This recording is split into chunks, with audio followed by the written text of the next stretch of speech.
Vamos a comenzar una nueva serie y esta serie va a estar centrada en quién es Jesús, quién es Jesucristo. Y esta mañana en el Evangelio de Juan capítulo 6 vamos a ver quién es Él y qué es lo que ha hecho por la humanidad. Y hablando de la humanidad, desde que el ser humano cayó en pecado, su vida se ha centrado en buscar satisfacer ese vacío que creó su ruptura, esa ruptura de su relación con Dios.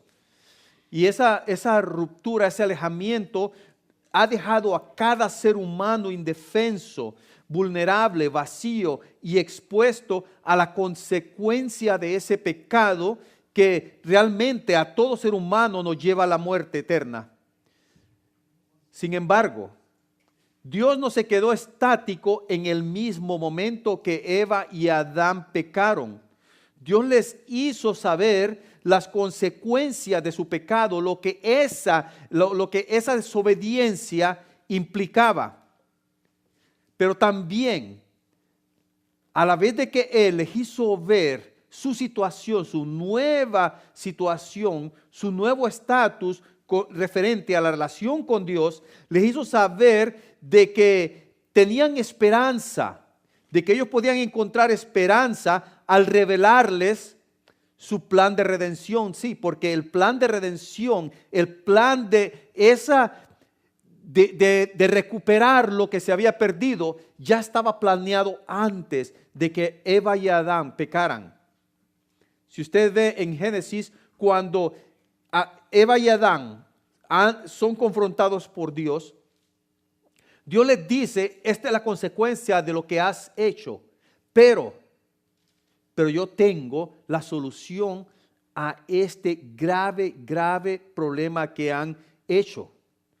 Él les dio la esperanza al revelarles que era Cristo el que les iba a darles eterna salvación. Él tenía preparada la solución para ese grave problema.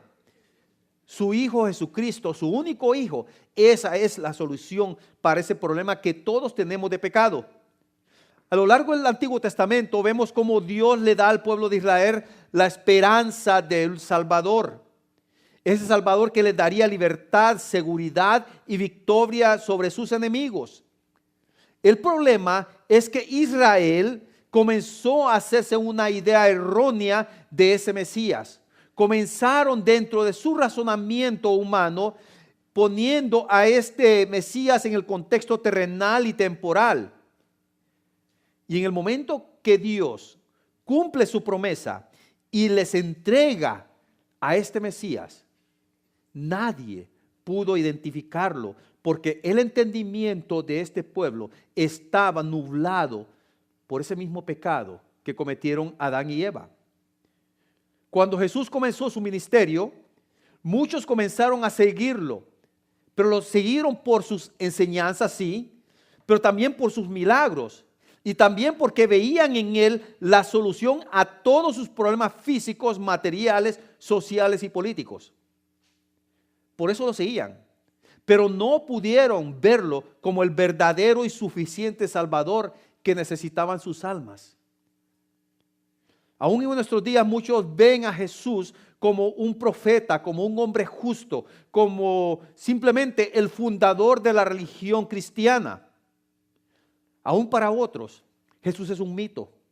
Jesús simplemente es un cuento y leyenda que se ha formado la humanidad como una forma de encontrar satisfacción en aquel vacío que se tiene. Pero para muchas personas, Jesús es fuente de sabiduría, es fuente de amor, es fuente de paz y abundancia que puede satisfacer todas sus necesidades en sus vidas terrenales.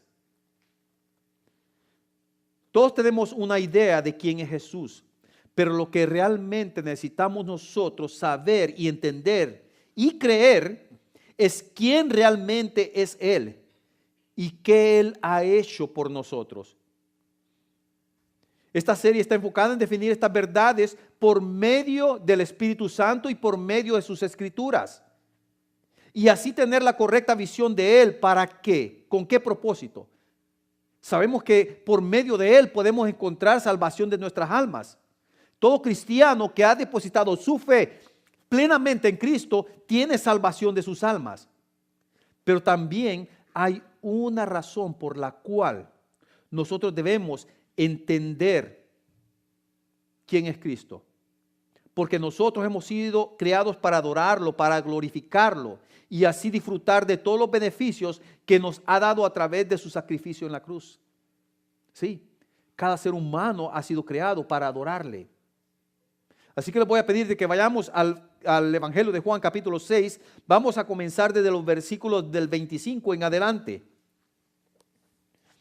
Y vamos a ver este pasaje sobre cómo la gente veía a Jesús, pero quién dice realmente Él quién es.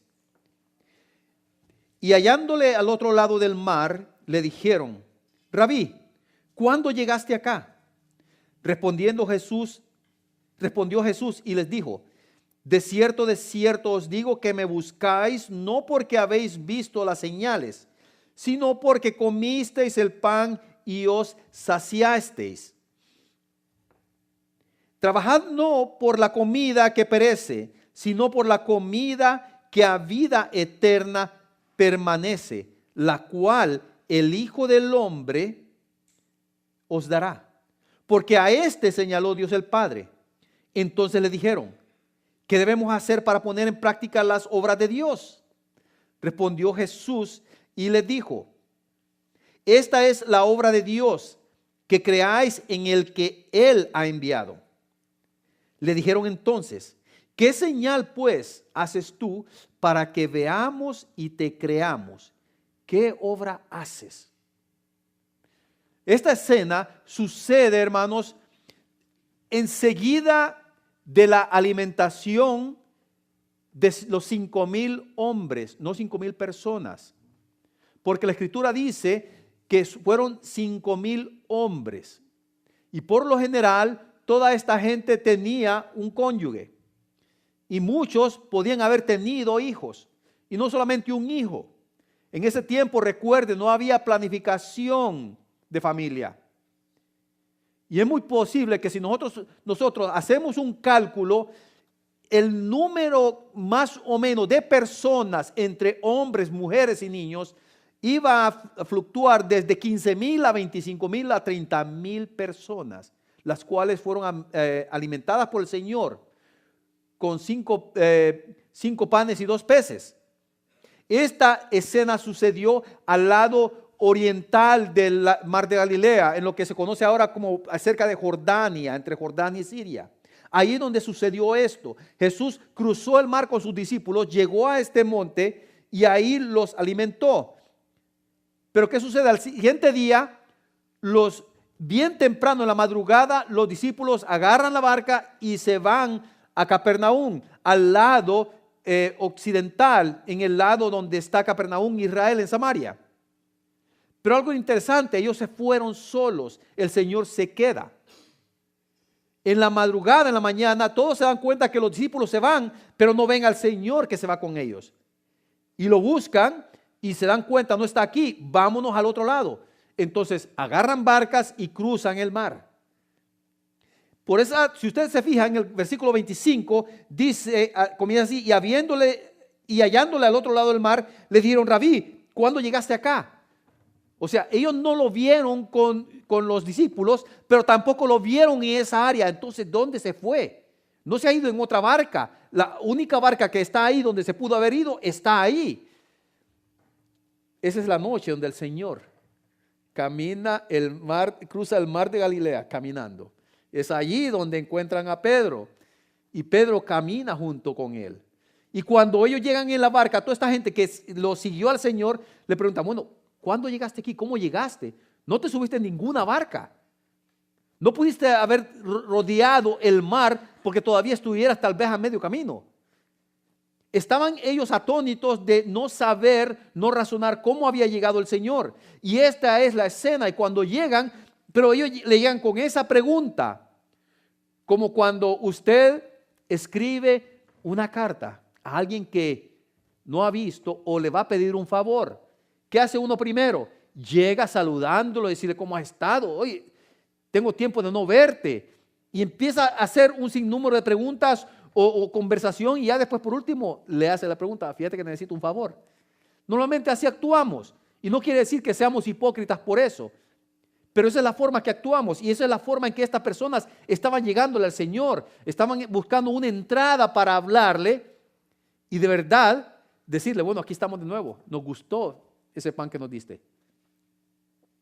Pero ellos no sabían cómo el Señor había pasado. Pero fíjense bien la respuesta que el Señor les da. El Señor lo que hace es que no les contesta esa pregunta, sino que va y se les adelanta y les dice, ok, vamos a irnos al grano, directamente al grano, dice. Por eso dice el Señor, respondió Jesús y le dijo, de cierto os digo, que me buscáis no porque habéis visto las señales, sino porque comisteis el pan y os saciasteis. Para estas personas que Jesús alimentó, el enfoque de sus vidas estaba en lo material, en lo físico, en lo temporal, en satisfacer sus necesidades físicas. Y por eso lo siguieron, porque les agradó mucho que Jesús les diera ese alimento físico y gratuito más que todo. Ese era el centro, la motivación de estas personas en su búsqueda del Señor Jesucristo. Y se puede imaginar, no solamente los alimenta, sino que sobró pan. No podían estas personas ver realmente quién es Cristo, quién es Jesús. Y por esa razón quisieron hacerlo rey. Si ustedes, pónganse a pensar ustedes o visualicen lo que es el escenario político antes de las elecciones. Cuando viene el candidato y se les presenta a todo su público y comienza a hacer promesas. Yo voy a acabar con la pobreza, voy a generar más empleo, voy a terminar con el crimen, vamos a hacer de que todos vivan una vida tranquila, voy a dar paz, etcétera, etcétera. ¿Y qué hace la gente cuando escucha estas promesas? Ahí van, vamos, como ovejitas, y votan por este candidato. Pero pasan 4 o 8 años, dependiendo de cómo sean los términos, y realmente nada de eso sucede. Pero esa es la razón por la cual las personas votan por ese candidato, por las promesas que ese candidato les da. Estas personas estaban viendo en Jesús, un momentito, hace milagros, tiene buena enseñanza, tiene autoridad. Hombre, y nos da de comer y gratis, no tenemos que hacer nada y aún así, después de que nos da de comer, sobra en abundancia. No, hombre, este tiene que ser nuestro rey. Este va a ser el que va a votar al César. Y lo que querían hacer en ese tiempo, querían hacerlo rey. El ser humano, déjeme decirle que no cambia en su pensar, en su naturaleza caída. Hoy lo vemos, como dije anteriormente, en las elecciones, en el campo político. Siempre hacemos lo mismo, buscando quién solucione nuestros problemas, sin pensar, sin ver si esa persona en su moralidad es una persona que honre verdaderamente a Dios. Y vamos a decir que el 90%, ninguno de esos candidatos en su vida personal honra a Dios. Y aún así, sin embargo, nosotros como seres humanos ponemos nuestras esperanzas en ese candidato. Y estoy generalizando para no decir, bueno, no todos, un poco, no. En cierto momento todos pensamos de que ese candidato puede resolver nuestros problemas. No podemos ver, en realidad, no podemos entender, mejor dicho, que ante todas estas personas, Jesús realmente es el alimento espiritual que nos puede dar vida eterna, que nos da vida eterna. Toda persona pone su prioridad y sus necesidades y sus deseos humanos en alguien más. Y de la misma forma que estas personas siguieron a Jesús, muchas personas le siguen hoy porque tienen un concepto erróneo de quién es Cristo. Muchas personas lo siguen a Él por esa razón. Ven en Él la solución de todos sus problemas financieros, sentimentales y físicos. Y vea, muchos pastores predican esto, que si el ser humano acepta a Jesús en sus corazones, dicen, invite al Señor a que entre en su corazón y Él le va a solucionar todos sus problemas. Es lo que varios pastores, y no muchos, predican. Todos sus problemas terminarán, dicen. Su vida va a ser diferente, ahora su vida va a estar llena de felicidad, de gozo, de abundancia, de prosperidad. Y eso es exactamente lo que el ser humano quiere escuchar. Y esto es realmente lo que esas personas andaban buscando en Jesús. Es así como se omite la realidad del impacto eterno que Jesús tiene para todo ser humano. Ese es el problema. Vemos en Jesús que Él nos puede solucionar nuestros problemas sentimentales, nuestros problemas familiares, nuestros problemas físicos, políticos. Es más, si vemos un candidato que es cristiano, ahí vamos, buscamos. Y no estoy diciendo que todos, pero esa es la generalidad. Vea lo que dice el versículo 33.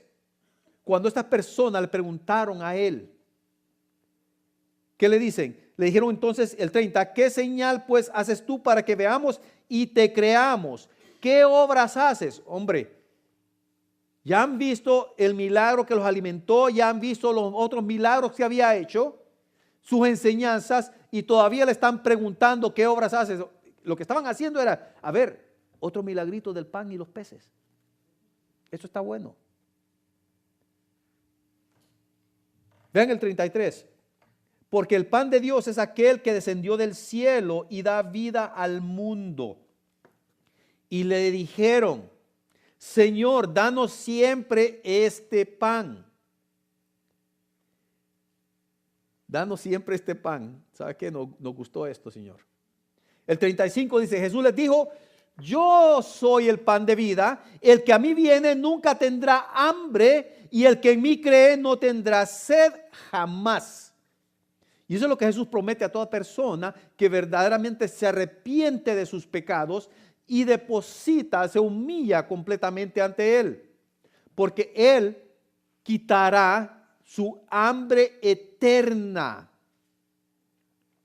¿Y qué hambre eterna? Vea, el ser humano no se da cuenta que tiene un hambre insaciable en su corazón. Y esa hambre es de Dios. Y busca saciar esa hambre en las cosas terrenales.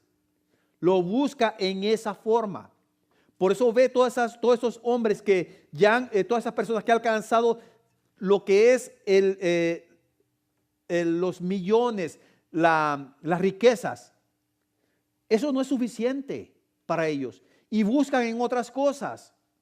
Buscan entonces el poder para ver si el poder les puede satisfacer. Y cuando lo encuentran, saben de que eso no los satisface. No se dan cuenta que solo Cristo puede satisfacer esa hambre que tienen en sus corazones. Porque todo ser humano está necesitado y hambriento de esa vida eterna que Cristo da. Solo Cristo, solo el Señor Jesús puede pagar esa hambre y esa sed que tenemos en nuestro corazón. ¿Y por qué tenemos esa hambre y sed espiritual? Porque el pecado es el que nos ha separado de Dios. Pero escuche esto. No solamente, no es suficiente entender quién es Cristo Jesús. No solamente es suficiente entender de una forma correcta quién es Jesús. Necesitamos entender, necesitamos creer plenamente quién es Jesús para recibir la vida eterna. Mira el 36, versículo 36. Mas os he dicho que aunque me habéis visto, no creéis. Todo lo que el Padre me da, vendrá a mí, y al que a mí viene, no le echo fuera. Porque he descendido del cielo, no para hacer mi voluntad, sino la voluntad del que me envió. Y esta es la voluntad del Padre, el que me envió, que de todo lo que me diere, no pierda yo nada, sino que lo resucite en el día postrero. Y esta es la voluntad del que me ha enviado, que todo aquel que ve al Hijo y cree en Él, tenga vida eterna, y yo le resucitaré en el día postrero. Vea, Jesús es el Dios encarnado que vino a esta tierra para hacer la voluntad del Padre. Y nos preguntamos, bueno, ¿cuál es esa voluntad? Y es rescatarnos a todos nosotros de la muerte eterna, a todo aquel que le pertenece a Dios. Solo en Él hay seguridad de vida eterna después de morir físicamente. Vean, nosotros en realidad como seres humanos, en lo que menos queremos pensar y pensamos es en la muerte eterna, en la muerte. No queremos pensar en eso. Y evitamos hacerlo. Pero ese paso tiene que llegar de una forma u otra, va a llegar, tarde o temprano llega. Y es ahí cuando nosotros somos golpeados por la realidad y encaramos realmente quién es Cristo para nosotros. Vea, muchas personas creen quién es Jesús, cuál es su identidad y su naturaleza. Y a pesar de eso, le siguen solamente para que les sacie sus deseos terrenales. Por eso esta gente le decía al Señor, Señor, danos siempre de ese pan. Señor, manténenos. Pero vea, Jesús le ofrece a todo ser humano saciar el hambre de vida eterna que sufren. Les dice que crean en Él y ellos siguen insistiendo. Sí, Señor, entendemos quién sos, Señor, pero ¿sabes una cosa? Solo queremos que sacies nuestras necesidades y nuestros deseos. Es todo lo que pedimos. Señor, ¿sabes qué? Yo no te pido mucho, Padre. Dame seguridad financiera. Es todo lo que te pido. Y yo te voy a ser fiel. Lo condicionamos. Mira, te estamos siguiendo, Señor. Hombre, te soy fiel, Padre. Alimentame. Señor, dame aquello que necesito. Si tan solo tuviera el carro que necesito para transportarme bien y llegar a la iglesia. Por eso yo no voy, Señor, porque no tengo un vehículo. Señor, ¿sabes qué? Yo no voy a la iglesia, no siempre. ¿Sabe por qué? Porque tengo que trabajar duro para mantener a mi familia. Por eso trabajo días extras. Por eso no desperdicio el trabajo que me dan. Si a mí me llaman a trabajar el domingo, tengo que trabajar, Señor. Pero si vos me das seguridad financiera, ahí sí me vas a tener el domingo. Es de la forma que nosotros buscamos seguir al Señor. La palabra que se utiliza en este pasaje, que es clave, en el griego es la palabra pisteuo. Y esta palabra significa creer, tener fe, confianza, o sea, confiar plenamente. Ese es el requisito que demanda Jesús de todos nosotros. Y muchas veces nosotros pensamos que la palabra creer es entender, saber que Jesús es Dios, Jesús es Rey, que Jesús pagó en la cruz por mis pecados y nada más. Y hay una gran diferencia en creer y tener confianza. Si a usted le preguntan, ¿cree que puede usted vivir más de los 80 años? Seguramente usted va a decir, sí creo. Yo creo que sí voy a llegar más de los 80 años, puedo llegar a los 90. Ahora, si a usted le preguntan, ¿está 100% seguro o segura de que usted va a vivir más de los 80 años? Ya usted va a decir, bueno, pensémoslo bien. ¿Por qué? Porque usted sabe que no depende de lo que usted crea, sino de muchos factores que usted no puede controlar.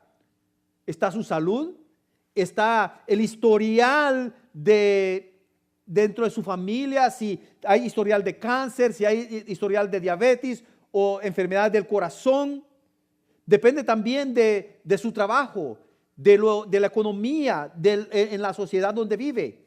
Depende de las guerras. Depende de muchas cosas.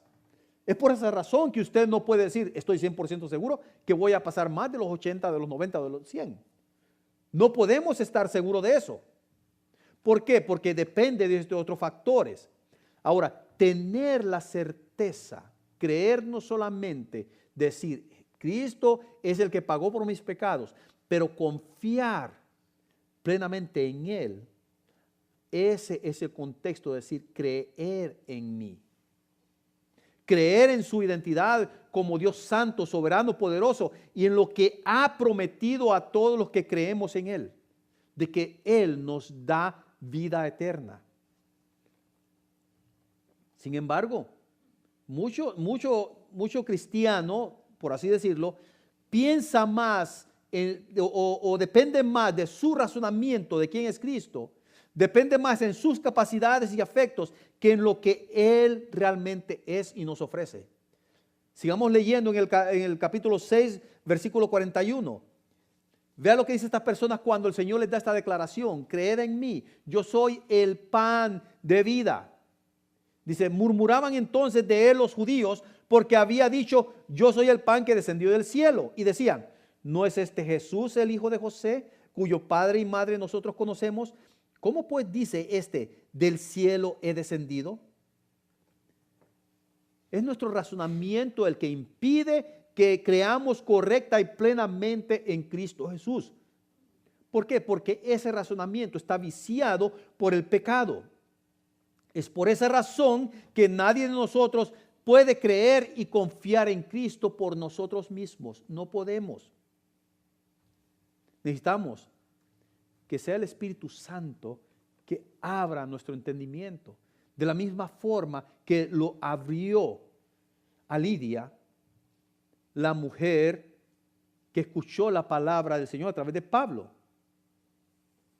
Por eso dice el Señor también, ninguno puede venir a mí si el Padre que me envió no le trajere. Y yo le resucitaré en el día postrero. Solo Dios en su infinita misericordia y gracia puede hacernos ver quién realmente es Jesús y lo que Él nos ofrece. De cierto te digo, dice. Fíjense bien, muchas veces nosotros no nos ponemos a pensar por qué realmente dice de cierto. Cuando usted ve esta repetición aquí, es como poner signos de admiración, un énfasis. En aquellos tiempos no había todos estos signos, estas puntuaciones en la escritura, y por eso se repetía la palabra para decir, está haciendo un énfasis. De cierto te digo, está diciendo, escúcheme, ponga atención. Ciertamente le está diciendo, el que cree en mí tiene vida eterna. Yo soy el pan de vida. El que cree en mí. Juan 3:16 lo dice. Para que todo aquel, escuche, todo aquel que en Él cree, no se pierda, mas tenga vida eterna. Cuando Jesús habló con estas personas, les enseñó que estaban buscándolo por motivos equivocados, que la forma en que ellos creían en Él también estaba errada. Y por lo tanto no servía de mucho para los intereses que ellos perseguían. No. Todo este pasaje puede verse de primera vista algo duro, algo negativo, algo condenatorio. Se puede ver así, pero en realidad lo que nos está enseñando, que a pesar de nuestro pecado, a pesar de nuestra vileza, a pesar de que nosotros como seres humanos solo buscamos lo malo o solo buscamos saciar nuestros propios intereses, Jesús tiene misericordia de nosotros.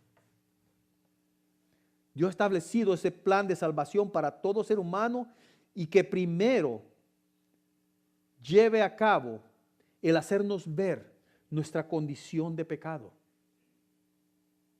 Necesitamos entender eso. Dios primero nos muestra esa condición de pecador que nos lleva a muerte eterna. Si usted no se da cuenta, si usted no reconoce que usted tiene un problema de pecado y que usted está condenado para muerte eterna, jamás va a recibir salvación. Porque primero nosotros tenemos que reconocer que somos pecadores. para después arrepentirnos de ese pecado. Necesitamos entender eso. Necesitamos tener que ver claramente que usted, a pesar de que tiene necesidades físicas, emocionales y espirituales, y ese es el orden que lo tenemos, necesita entender que su prioridad es su necesidad espiritual. Eso es lo que hacemos por lo general. Gastamos todas nuestras energías en lo físico. Y después gastamos en nosotros mismos con respecto a nuestras necesidades emocionales. Y por último, dejamos lo espiritual.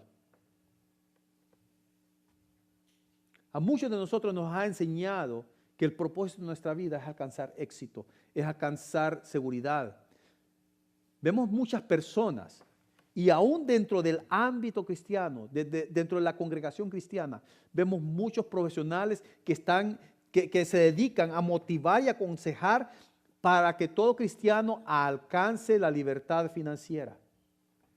Hay muchos así, buenos motivadores, y eso es su enfoque. Les dice, para esto nosotros somos hijos del rey, tenemos que dar un buen testimonio financieramente. Para eso nos hizo Él sus hijos, para que disfrutáramos de esa abundancia. Sin embargo, vea lo que les dice el Señor al principio en el versículo 27 del capítulo 6. ¿Qué les dice el Señor? Trabajar no por la comida que perece, sino por la comida que a vida eterna permanece, la cual el Hijo del Hombre os dará, porque a éste señaló Dios el Padre. Para muchos de los discípulos, este mandamiento era muy duro, era injusto, porque estaban cómodos y conformes con su forma de pensar, con su forma de vivir, y creían que estaban encaminados correctamente. Pensaban de que esa forma era la voluntad de Dios. Por eso el versículo 60 dice, al oírlas, estas enseñanzas, dice, muchos de sus discípulos, de sus discípulos dijeron, dura es esta palabra, ¿quién la puede oír? ¿Quién puede hacer caso a esta palabra, a esta predicación? Sabiendo Jesús en sí mismo que sus discípulos murmuraban de esto, les dijo, esto os ofende, se escandalizan de esto. De veras, dice, pues qué, si viereis al Hijo del Hombre subir a donde estaba primero. El Espíritu es el que da vida, la carne para nada aprovecha. Las palabras que yo os he hablado son espíritu y son vida. Pero hay algunos de vosotros que no creen, porque Jesús sabía desde el principio quiénes eran los que no creían y quién le había de entregar. Y dijo, por eso os he dicho que ninguno puede venir a mí si no le fuere dado del Padre. Desde entonces, dice el 66, muchos de sus discípulos volvieron atrás y ya no andaban con él. Dijo entonces Jesús a los 12, ¿queréis acaso iros también vosotros? Le respondió Simón Pedro, Señor, ¿a quién iremos? Tú tienes palabras de vida eterna, y nosotros hemos creído y conocemos que tú eres el Cristo, el Hijo del Dios viviente. Es por esa razón que vemos que estos 12 no dejaron al Señor. Y déjeme decirle, todavía estaba ahí Judas. Vea, el carácter es prueba de cuán errado se puede estar en el conocimiento de quién es Jesús. Ese carácter que nosotros tenemos nos puede dar a conocer cuán errados estamos, cuán equivocados estamos. Las enseñanzas de hombres pueden llevar a tener un concepto errado de quién es Jesús. Vea, la Biblia, toda la Biblia apunta a Cristo. En ningún texto vamos a poder basar una doctrina que se apunte hacia nosotros o se apunte a otra cosa. Es directamente a Cristo. El Antiguo Testamento apunta a Cristo. y el Nuevo Testamento gira alrededor de Cristo. Toda la Biblia está entrelazada. Toda la Biblia tiene una concordancia perfecta. No hay nada en la Biblia que se puede contradecir. El problema es de que nosotros somos los que empleamos, interpretamos la palabra de Dios para contradecirla. Y cuando vemos un pasaje aislado y decimos, ok, esto yo lo interpreto así porque yo creo que es el Espíritu Santo que me está dando esta interpretación.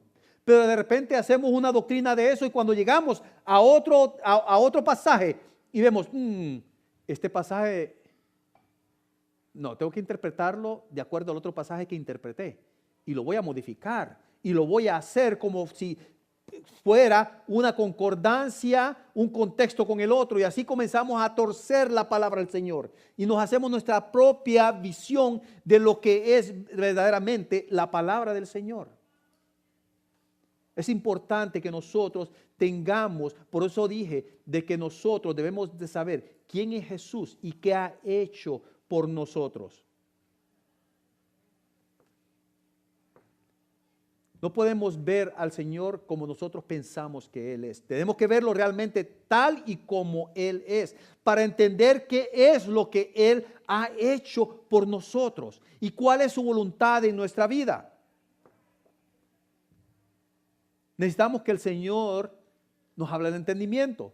Ahora usted puede preguntarse, ¿cómo yo puedo saber? ¿Cómo puede Jesús abrir mi entendimiento? Hay dos formas en que Jesús nos abre el entendimiento.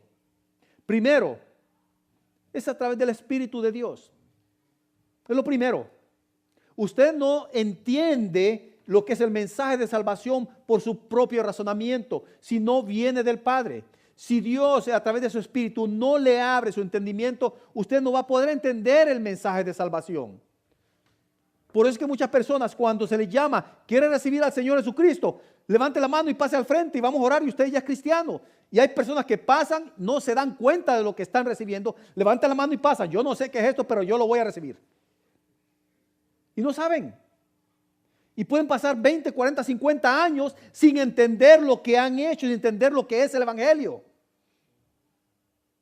Y después de 20, 30 años, les cae, como dicen en México, les cae el 20. Es cuando verdaderamente entienden lo que es el Evangelio. Es allí donde reciben realmente la salvación. Y pueden vivir 40, 50 años en la iglesia. Y decir, yo ya acepté al Señor. ¿Y cómo sabe? Yo levanté la mano. O yo pasé al frente. Y yo hice la oración del pecador. Sin entender al 100% qué es la oración del pecador. Es a través del Espíritu de Dios. Ninguno puede venir a mí si el Padre que me envió no le trajere, y yo le resucitaré en el día postrero.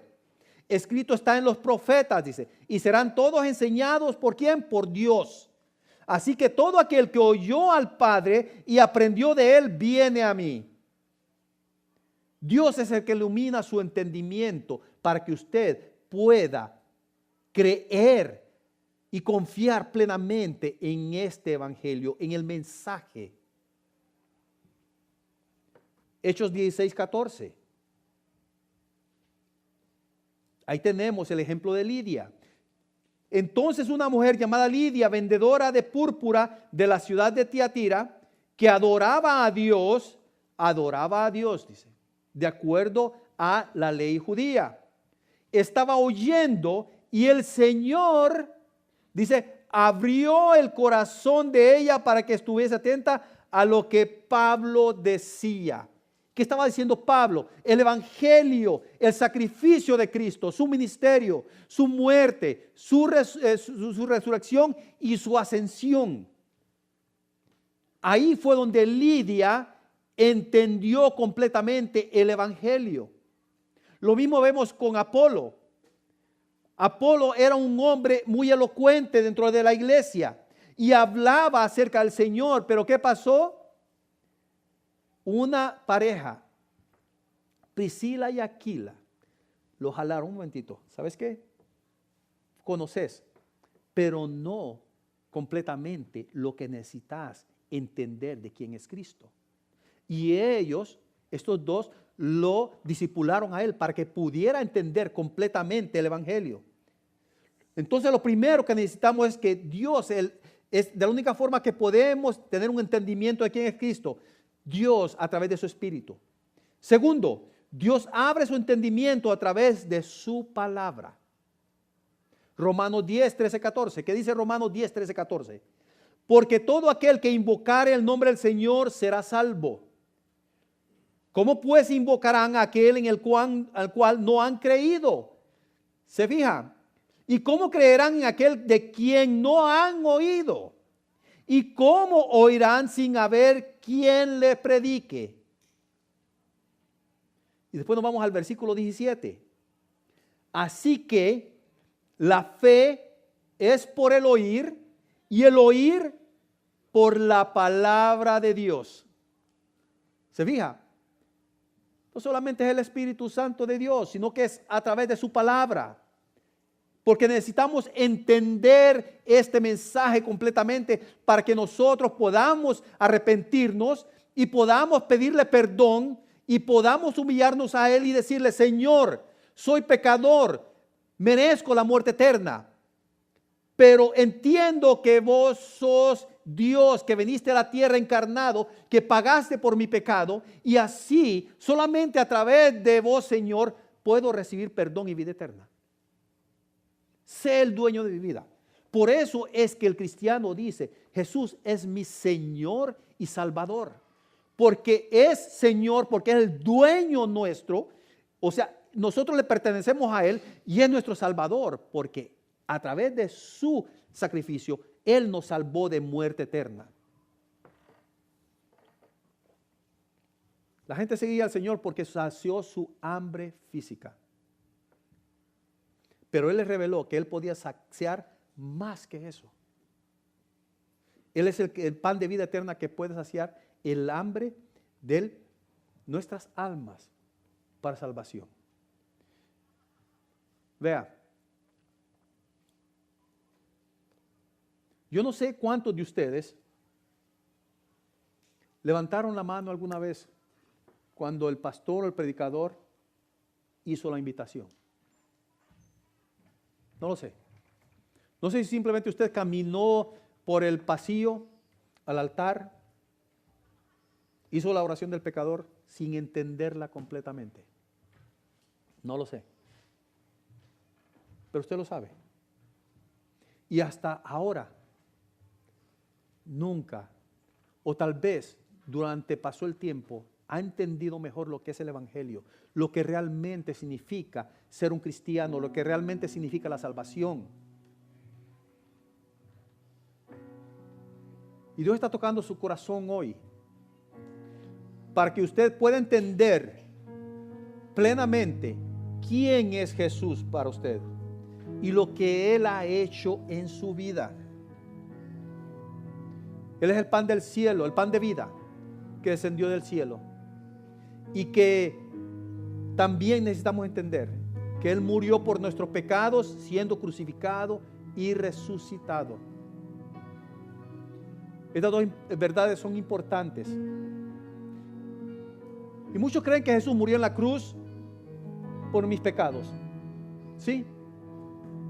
Pero no creen realmente que Jesús es Dios.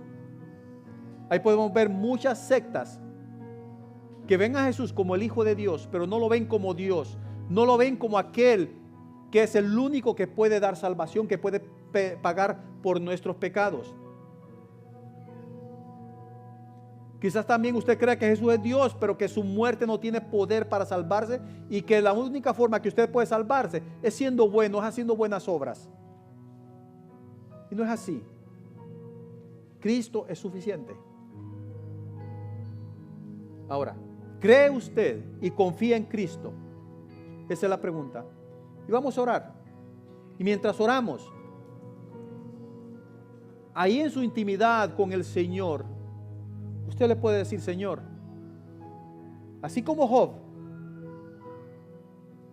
de oídas te había oído, mas ahora mis ojos te ven. Y ahí donde está puede decirle: Señor, perdóname, Padre. Perdóname, Señor. Y quiero que realmente seas. Ahora entiendo quién realmente sos. Y deseo de que seas mi Señor, que perdones mis pecados. Quiero rendir mi vida completamente a vos, Padre. Oremos.